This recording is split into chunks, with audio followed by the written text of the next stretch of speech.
Et bonjour à tous, on se retrouve pour un nouvel épisode avec Mr. Greg pour notre beau podcast. En forme, Greg? Toujours. Toujours en forme, Toujours, écoute. Toi toujours. Faut, aussi? faut qu'on se fasse une intro. On est chaud sur l'intro là, je trouve qu'on est rodé là. Moi ça va, On hein. est... Moi ça va, hein. À chaque fois, on est en forme. C'est En pareil, forme, en même question uniforme, tout le on temps. est ready. On va En encore forme, en éclater des mythes uniforme. là. On va encore éclater des putains de mythes là. Il n'y en aurait pas 5? Par hasard?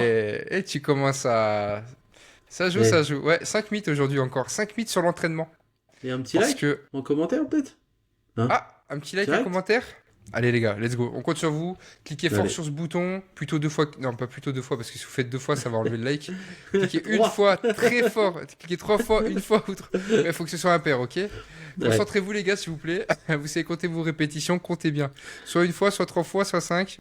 Voilà, bref. Cliquez une fois, Ou de toute façon, ça tartiner. suffit.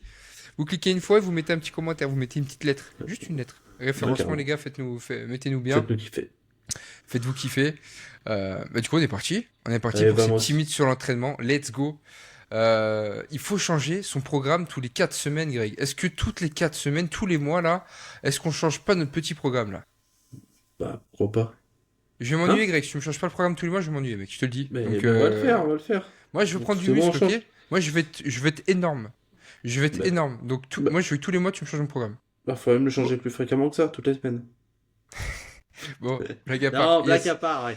Non, non, non, on change pas son programme toutes les 4 semaines. Il peut y avoir des ajustements de fait sur les premières semaines, ce que j'appelle un peu la priming phase, le temps de voir un petit peu, connaissance, etc., mise en place du programme qui est mis du coup avec la personne concernée. On va parler justement que entraînement, pas la partie diète, mais sur l'entraînement, voir un petit peu morpho, etc., ressenti de la personne, comment est-ce qu'elle se sent pour pouvoir faire les premiers ajustements. Et après, non, on est parti, j'ai envie de dire, un petit peu le plus longtemps possible, de manière générale, sur un minima de au moins minimum 3 mois pour pouvoir bien progresser. Après, aucun intérêt du coup de changer son programme toutes les 4 semaines pour continuer à progresser. Au contraire, il vous faut du temps pour pouvoir monter vos charges, gagner en force et pouvoir progresser. Il faut garder un programme d'entraînement, avoir de la surcharge. Petit à petit, c'est pas en changeant d'exercice qu'on va trouver son placement plus rapidement et avoir une surcharge qui sera beaucoup plus grande. Et même 3 mois, tu disais 3 mois, mais c'est vrai que 3 mois, je trouve ça quand même relativement court en vrai, parce que J'ai dit minimum, effectivement, ouais, ouais, ouais, non, mais je suis vraiment. d'accord.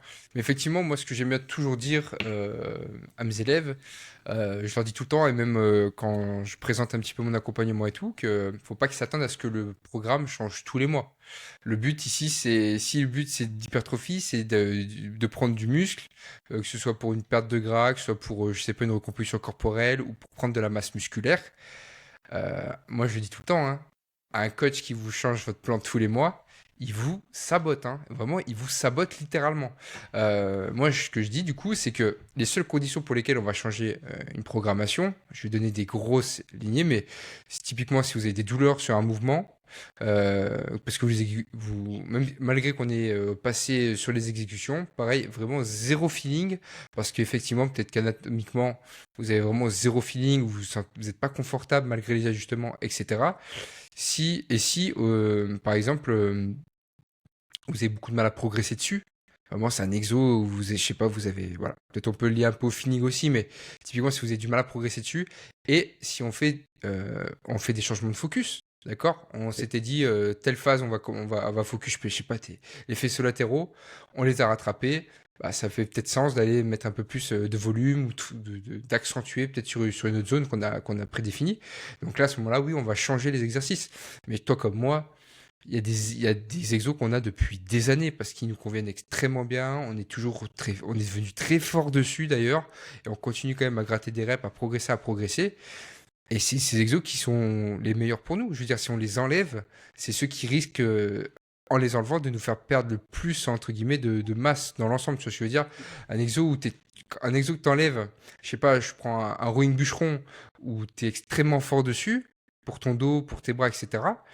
Si t'enlèves cet exo pour passer sur un exo que t'as jamais fait de ta vie et que tu peux pas avoir un équivalent, on va dire, en termes de compensation, de tension mécanique par rapport à ce que tu faisais sur ton rowing, bah t'as une phase où tu vas perdre, hein. Tu vas juste perdre là en fait. Et si jamais tu n'arrives jamais à compenser ça au fur et à mesure, est-ce que enlever ton ring bûcheron sur lequel tu progressais et que tu étais vachement fort et vachement à l'aise, c'était si efficace que ça?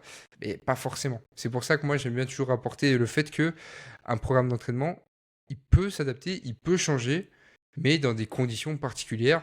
Et ça doit pas être la Zumba des exercices tous les mois, là. Ouais. T'as une nouvelle prog, t'as un nouveau truc. Moi, déjà, en 4 semaines, potentiellement, t'as fait 4 fois le mouvement.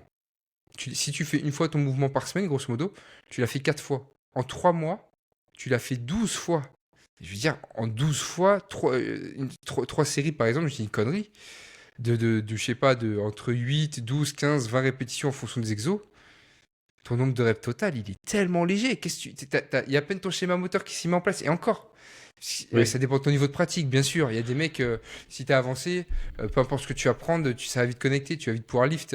Mais la plupart des gens, la réalité, c'est que, enfin, de toi, tes élèves ou les miens, c'est des Oui. gens, ils n'ont pas des niveaux de pratique très élevés. Et en général, il y a déjà trop de choses à mettre en place, déjà juste sur l'aspect schéma moteur, tu vois, nerveux, Dans- etc. Donc là, il faut répéter. C'est en forgeant qu'on devient forgeron. Il faut bouffer de la rep, bouffer de la rep, bouffer de la rep. Puis j'avais fait un post il n'y a pas longtemps dessus. Je vais dire, si ton objectif c'est d'avoir les meilleurs pains au chocolat, de faire les meilleurs pains au chocolat, ben, c'est pas en faisant des putains de croissants et des flancs tous les jours que tu auras ton meilleur pain au chocolat. Tu vois ce que je veux dire? C'est qu'à un moment, tu dois répéter, répéter, répéter et ajuster, répéter, répéter, ajuster, répéter, répéter, répéter. Et c'est comme ça qu'on devient fort et qu'on peut vraiment, une fois qu'on a passé cette phase d'adaptation nerveuse, où notre corps a optimisé le pattern du mouvement pour qu'on recrute bien nos muscles, et ben là, on peut vraiment chercher à avoir une vraie belle surcharge progressive, à rajouter de la charge, des répétitions, etc. Et c'est là qu'on bosse. C'est là qu'on bosse.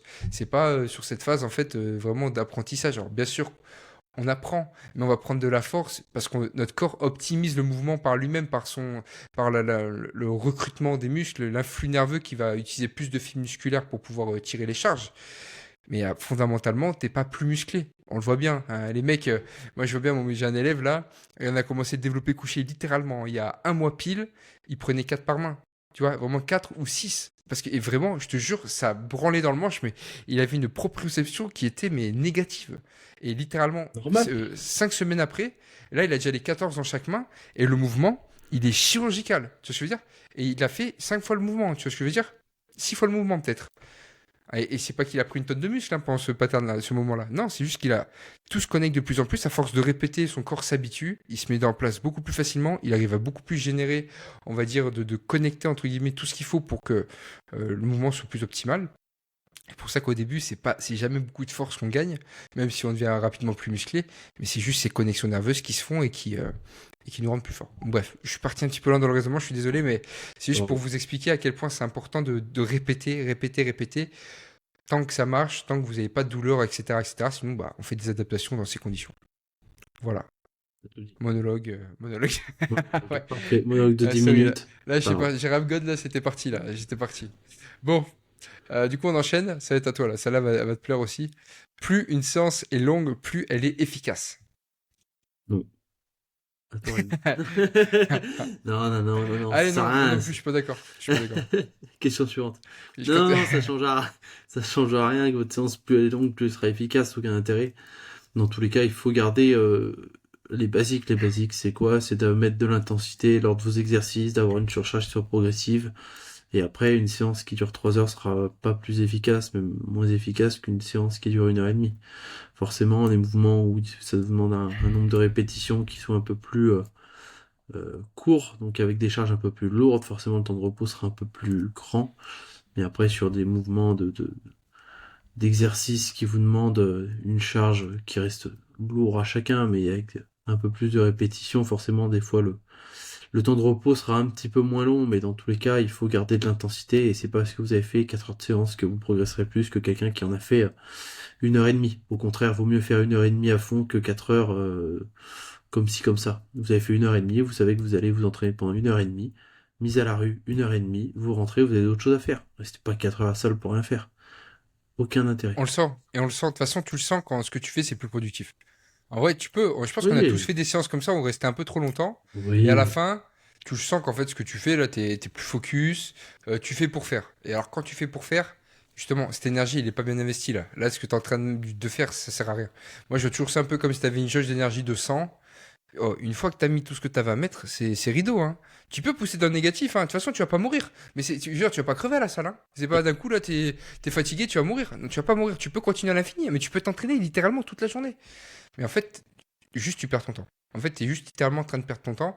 Une fois que ton nerveux il est à plat, une fois que tu es fatigué, une fois que tu été vidé, bah, ça sert à rien de. Et comme l'a dit Greg, hein, en musculation, tu te fais ton heure, 1 heure et quart, 1 heure et demie de séance où tu t'as mis ce qu'il fallait mettre en termes d'intensité.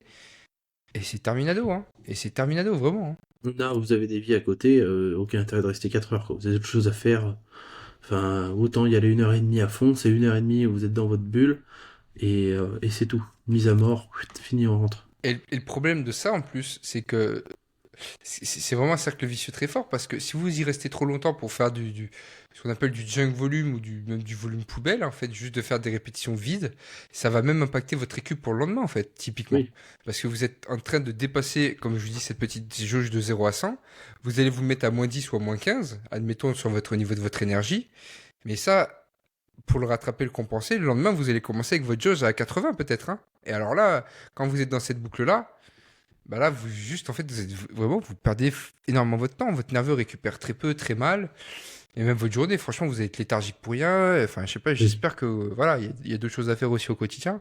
Donc, forcément, il faut garder de l'énergie pour tout le reste. Et voilà, de toute façon, honnêtement, hein, on le sent quand ce qu'on fait. Si vous sentez que vous êtes plus concentré, que vous êtes plus dedans, ça se voit. Ça se voit tout de suite. Et c'est là, faut adapter le volume, faut adapter ce que vous êtes en train de faire. Et puis voilà. Donc, non, non. Il ne faut pas corréler le temps de la séance avec son efficacité, son utilité. D'accord? Exactement. Ça, c'est vraiment super, super important.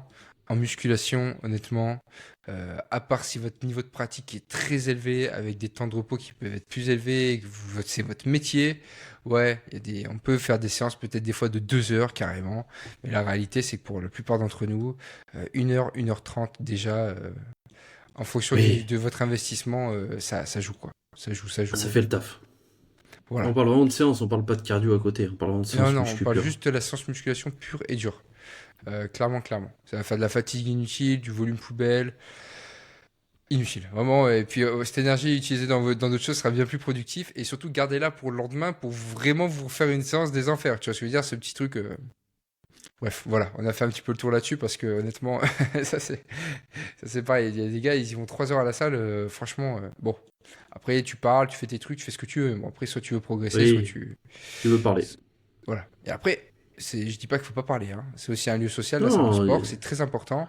puis Mais il y a voilà, essayez différents de. profils. Il y a des profils qui viennent que pour la partie sociale, hein, qui Bien sûr. sont des personnes un peu plus âgées de manière générale, qu'on voit, et forcément, dans ce cas-là, ça intéresse plus la partie sociale parce que vivent peut-être tout seuls, parce qu'ils ont besoin de ça, et là-dessus, c'est fine. Du coup, eux, ils restent 3 4 heures, mais on sait pourquoi, et à côté, la partie s'entraîner, c'est plus histoire de venir un peu à la salle et de discuter, mais là-dessus, c'est logique, il n'y a pas de Mais, souci. mais ceux qui aiment l'aspect social, ils sont souvent attirés par les mecs qui tryhard, tu vois. Du coup, c'est un peu le Ouais, problème, quoi. Ils se retrouvent pas entre eux, les mecs qui aiment bien l'aspect social, tu vois. Ils viennent te voir, toi, parce que non, ça ils veulent va, discuter ça avec fait toi. combien de temps que tu t'entraînes? Voilà, j'ai pris 4 minutes de repos à cause de toi. Faut que je prenne des haltères les plus lourds, là, parce que tu m'as fait prendre 5 minutes de repos, là, déjà, là, je vais t'énerver, là. Ah, c'est une blague, bien sûr. Mais Bon, voilà, faut trouver un équilibre, comme d'habitude. toujours. Du coup, ça nous emmène au troisième mythe. Troisième, Est-ce qu'il existe des exercices qui sont indispensables? Vraiment que tu es obligé d'avoir dans ta prog il n'y a pour progresser. y a aucun exercice qui est indispensable. Aucun. Mec, faut que tu arrêtes de faire ça, gros. Faut que tu aies du suspense. Non mais mec, il y Moi, a il du n'y a aucun suspense, quoi. suspense direct. Ah, Direct. je t'embête. Non, il y a, Moi, je préfère, mec. Moi, je préfère que ce soit dans le vif, c'est comme ça. Moi, ça cash, me c'est va. fait. Non, On non, envoie non, la, on j'argumente envoie la derrière, réponse mais et on argumente. Voilà. y a pas d'exercice indispensable pour prendre du muscle, il n'y a pas de recette miracle.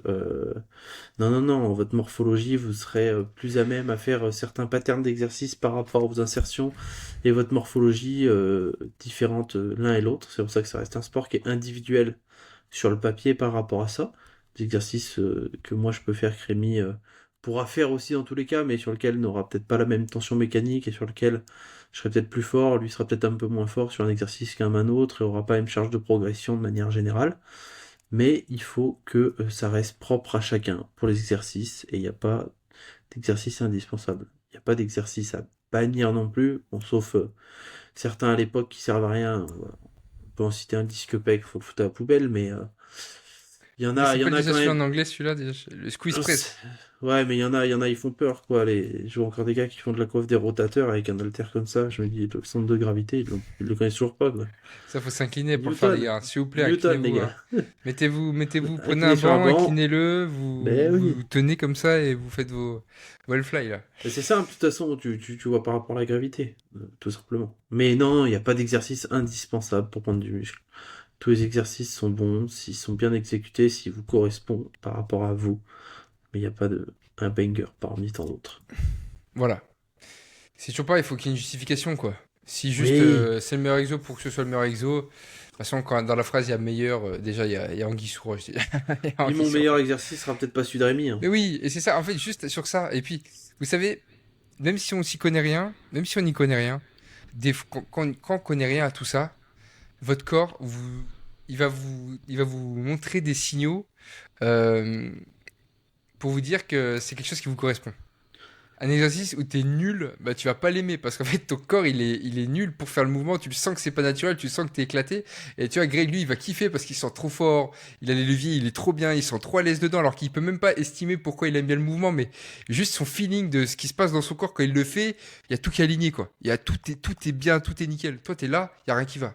Le mec il dit putain meilleur exo, regarde viens sur ma séance, lui c'est un exo c'est incroyable trop bien. Toi t'es là, il est éclaté ton exo mec, il est nul, il est nul. Donc, tu vois, je parle de sensations un petit peu brutes comme ça, mais Oui. faut pas trop se poser de questions. Tu sais, enfin, quand t'es pas fait pour quelque chose, c'est souvent là que tu te poses des questions, d'accord? Quand t'as des bras qui sont énormes, quand tu fais n'importe quoi, tu t'es jamais posé de questions pourquoi tes bras, comment avoir des plus gros bras, bah c'est que t'as des bras, en fait, ils sont faits pour être énormes, tu vois, et que tout ce que tu fais avec tes bras, ils vont prendre ils prendront. Par contre, toi, Je le t'es là, vois. tes bras, ils sont éclatés, tu fais tout pour, et tu commences à réfléchir de pourquoi tes bras, comment tu peux prendre des bras. Bah, mec, en fait, tu le sais, t'es pas fait pour les bras, donc tu vois, va falloir que t'en chies, gros, et tu vas galérer. Donc, c'est pour ça qu'on se pose toujours, et c'est pour ça qu'il faut se méfier. Allez, comme ça fait le petit disclaimer. Un mec qui a une génétique de fou sur son corps C'est exactement ce que je veux dire. et qui va Merci. vous vendre sa programmation magique pour avoir des pectoraux énormes. Mec, si ta cage elle est éclatée, que t'as des leviers des bras ils font 3 mètres de long, que t'as une cage étroite, qu'il y a rien qui va, tes clavicules elles sont comme ça, mec, mais t'es mort en fait. Genre juste tu pourras copier son truc, hein. Lui il a une cage énorme, il a la moitié de son buste, ça prend enfin la moitié du coup de sa cage, ça lui prend la moitié de tout le haut de son corps. Il y a un moment, c'est rideau en fait, hein. Je rebondis. Tu peux acheter sa programmation, hein, mais tu n'auras pas les mêmes résultats, hein. Je rebondis justement en vif par rapport à ça, mais pour choisir quelqu'un, vous prenez quelqu'un qui de base a pas des gros bras par exemple, et un peu dans le même contexte de vous, un départ sur les bras qui est un peu moins conséquent que le voisin d'en face, et ben ce gars-là qui a réussi à prendre des bras, il sera plus sujet à être écouté, parce qu'il part à peu près de votre même base, et ok, lui c'est bon. Mais demain, moi j'arrive, j'ai des grosses cuisses, je dis bah ouais, comment tu veux prendre des cuisses? Alors que je suis jamais à la salle avant, et que tu vois que j'ai déjà des cuisses pour faire du squat, j'ai des leviers pour tout faire. Bah, les gars, je vous vends rien en fait. C'est parce que de base, je suis fait pour faire ça, quoi. Et là-dessus, il n'y a aucun intérêt pour toi qui, de base, arrive et t'as des ficellos à la place des cuisses, et ça devient compliqué, quoi. Exactement. Non, mais c'est pour ça qu'il faut toujours être très averti sur ça parce que on s'en rend pas bien compte, mais des fois on va se tourner vers des gens qu'on pense peut-être vachement compétents dans ce qu'ils font et dans ce qu'ils disent, mais peut-être qu'en fait ils veulent juste vous vendre un truc sur lequel vous êtes pas fait et eux ils sont faits et en fait bah c'est facile pour eux, entre guillemets, d'avoir un petit appât du gain là-dessus, quoi. Et puis Mm. c'est pareil, Greg, il parlait, je veux nuancer mais ce que disait Greg, Greg, il a raison, hein. On peut regarder quelqu'un qui a pas du tout de base sur sa transfo des leviers favorables pour, déjà on peut pas le voir, mais même un mec qui a par exemple des tout petits bras sur son début de physique, mais en fait si tu te rends compte que le gars, parce qu'il faisait pas de muscu, en fait tu te rends compte que le gars au final il a des biceps ultra longs, vraiment qui Oui, partent vraiment littéralement qui sont ultra longs, en fait même si ce mec il faisait pas de muscu, quand il va faire de la muscu, bah, tout ce qu'il va faire, ses bras ils vont devenir énormes. Donc même si toi tu te dis que lui il était maigre comme toi, qu'il était tout petit, si toi ton biceps il s'arrête à la moitié de ton bras, bon j'abuse, hein, mais t'as ouais. compris l'idée, si Mais bon, vraiment il est court, ciao. il a beau avoir le même parcours que toi, je veux dire, tu n'auras jamais son biceps en fait, et c'est impossible, tu vois. Donc c'est pour ça faut aussi se méfier de ça. Voilà. Faites attention aux vendeurs de rêves un petit peu à ce niveau-là, parce que aussi ça peut ne pas marcher. Non. Si tu n'augmentes pas les charges chaque semaine, tu ne progresses pas. La Faux. surcharge progressive, je veux juste qu'on fasse un petit topo un petit peu sur les Allez. leviers de la surcharge progressive, parce que là, en gros, ça sous-entend le fait que il y a beaucoup de gens qui ne voient que par la charge Oui. en termes de surcharge progressive. Alors qu'en Oui. fait, c'est quand même un peu plus complexe que ça. Il y a plusieurs manières de pouvoir faire de la surcharge progressive. Oui. Et c'est vrai que la charge, c'est ce qu'on va plus facilement dire. Oui, On va oui, plus, puis on le plus appelle ça facilement- surcharge, donc de base c'est dans le nom, tu vois, surcharge, C'est vrai. mais de base, de manière principale, il n'y a pas que la charge, il y a est-ce que votre temps de repos il est identique, est-ce que votre mouvement il est identique. En fait, il y a beaucoup de paramètres pour ça, c'est une vraie surcharge entre guillemets. Si vous avez tout le temps la même assise, exactement pareil, le même temps de repos, la même charge, Temps de repos, ouais, on peut les faire. Temps de repos, amélioration, standardisation voilà, technique, donc standardisation, donc amélioration de votre technique. Si vous ouais. faites moins de reps, moins de charge, mais que votre technique elle est 100 fois meilleure parce que vous ressentez 100 fois plus votre muscle, vous êtes en train de vous gagner là, hein. Vous êtes en Et, surcharge progressive, hein. Les et, répétitions, ouais. et je mets juste une aparté, c'est pas parce que vous sentez pas votre muscle que vous faites pas un bon exercice. Dans tous les cas, si votre mouvement reste correct et reste exactement standardisé dans le pattern sur un étirement et une contraction, c'est pas grave. Dans tous les cas, vous allez prendre du muscle. Exactement. Et ça, moi, c'est un peu le truc où je suis plus frustré, tu vois. Je vais être franc avec toi. Ouais, Moi, mais le ça dos. arrive. Moi, c'est le dos. Moi, c'est le dos parce que les élèves, je suis là, tu vois, t'as le mouvement, mais mec, il est parfait, tu vois. Et genre, c'est clean de fou. Il y a tout est clean. Et putain, je sens pas mon dos. Ils sentent pas énormément les bras, tu vois, mais tu touches leur dos, tu le mets les mains Tu sais dessus, que c'est tu vois, contracté. tu sens la contraction du grand dorsal. Eux, ils le sentent aussi parce que justement, tu fais exprès de mettre les Ouais. doigts dessus pour que eux, ils tirent avec ça. Mais eux, quand ils le font tout seuls, ils ont beaucoup plus de mal à l'identifier. Mais tu leur as montré pile la bonne exécution, tu leur as fait comprendre comment ça marchait, ce qu'il fallait, ce qu'ils imagent dans leur tête pour vraiment optimiser la contraction, et petit à petit on y arrive. Mais c'est vrai que Mm. sur les premières fois, c'est compliqué de leur expliquer vraiment à quel point que ils sont sur la bonne trajectoire. Malheureusement, ils sont juste au début du parcours et du processus pour C'est pouvoir en ça. profiter plus tard, mais il faut le faire comprendre, tu vois ça. Et Et c'est pas encore, facile. il peut y avoir des mouvements sur lesquels des fois on peut encore nous avoir du mal à ressentir réellement au bout d'un certain moment un muscle. Forcément, bah, ça prend du temps, mais si votre exécution elle est bonne, elle est parfaite, que vous avez votre étirement, votre contraction, si vous n'avez pas un full ressenti sur le muscle, dans tous les cas vous progresserez. Dans Et tu tous sais les que cas, c'est scientifique, vous progresserez. j'ai eu pas mal de petits retours, tu sais, j'ai mis un petit réel justement parce qu'on avait parlé dans un podcast que j'avais pas ressenti, je ressentais pas mon dos pendant quasiment Ouais. 2 ans. Mes 2 premières années de pratique, quasiment mon dos, je le ressentais pas. Et c'est pas parce que je suis teuteux ou je suis débile, hein, j'étais déjà très renseigné sur comment faire, mais c'est vrai que malgré tout ça, bah, ça m'a pris quand même beaucoup de temps d'envoyer ça. Et il y a beaucoup de gens qui me disaient, bah, ça me rassure moi parce que ça m'arrive aussi. Je vois que le dos, et je vois que chez la plupart des pratiquants, je pense que le dos, c'est vraiment le groupe musculaire qui est un petit peu le plus dur, tu vois, à vraiment. Ressentir. Les bras ils prennent trop. Tu vois, les pecs, quand t'es sur les pecs, et encore. Franchement, quand t'as une cage qui est un peu pas folle, c'est vrai que tu peux avoir du mal à avoir de l'influx dedans. Je Mais le suis dos, je trouve que c'est quand même le groupe musculaire qui est. Bah, je vais être le contre-exemple. J'ai plus de mal à sentir mes bras que mon dos. J'ai aucun Ah problème oui, à c'est vrai. sentir mon dos, mais mes bras, j'arrive pas à les sentir. J'arrive pas à sentir. Enfin, j'arrive pas. J'arrive à les sentir, mais j'ai beaucoup plus de mal. Il faut que je me concentre beaucoup plus pour sentir mes bras. Alors que j'ai une flexion et une extension, mais je vais avoir beaucoup plus de mal. Alors On que va échanger nos problèmes, hein. sur le dos, je tire, j'ai pas de soucis. Je sens mon dos, je suis dessus, je le sais, direct. On est tellement Mais à voilà, l'opposé, c'est c'est. trop drôle. Ouais. Bah ouais, ce qu'on disait au final, c'est que c'est très propre à chacun et là on a la preuve là-dessus quoi. Donc je me retrouve avec des cotons-tiges à la place des bras. Ouais, Putain, fait chier les le gars. mec il abuse, le mec il abuse trop. Le mec abuse trop. Mais oui, bon voilà. Bref, Oui, c'était pour mais vous faire. Il y a pour finir là-dessus, grosso modo, là, il n'y a pas que les charges qui comptent, d'accord? Les charges c'est important, mais vos nombres de répétitions aussi peuvent augmenter sans que la charge monte. Votre exécution peut s'améliorer sans que la charge monte. Si vous diminuez vos temps de repos, c'est pareil, c'est une surcharge de progressive. Après, une fois de plus, est-ce que c'est vraiment utile d'aller chercher à baisser ses temps de repos sur le long terme, etc.